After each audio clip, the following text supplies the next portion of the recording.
The fact that we already have a robust ecosystem in place is proven by the phenomenon of growing footfalls in the Sora region. All hotels, resorts, and homestays are packed to capacity.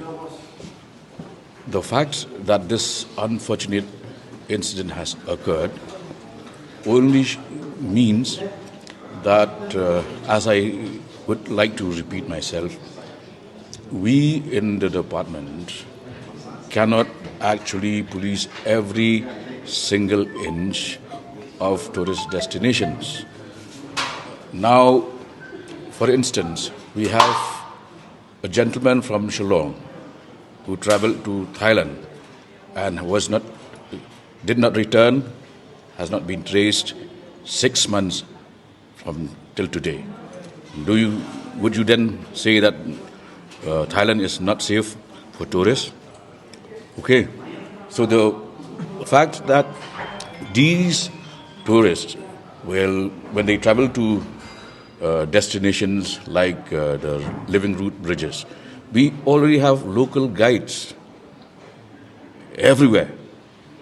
But now supposing somebody decides to venture beyond what is safe, what would be the role of the government? Therefore, the continuous rise in footfalls only proves that Sora is still a very popular tourist destination. As far as this case is concerned, we have taken up the matter right at the level of the Chief Minister, who spoke to his counterpart, and also a senior minister of the cabinet, Bahek, had personally gone to the site on behalf of the state government. We have pressed into service all possible rescue operations. So that is briefly what government has done till today.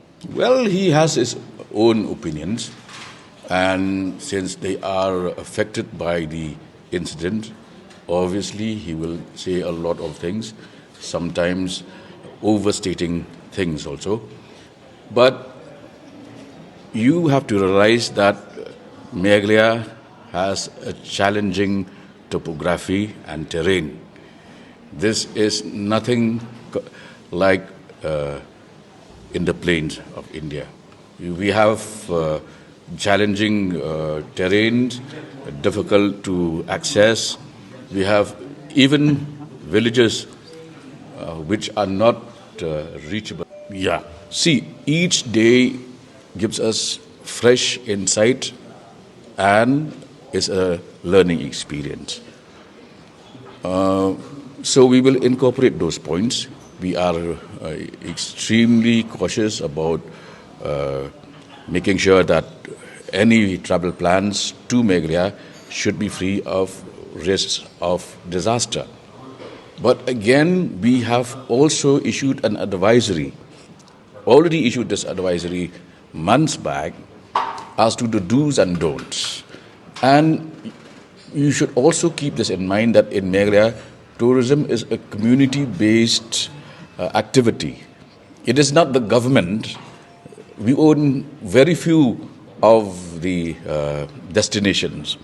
In fact, all of these destinations are owned by either private individuals or the local community. But the government is there to support.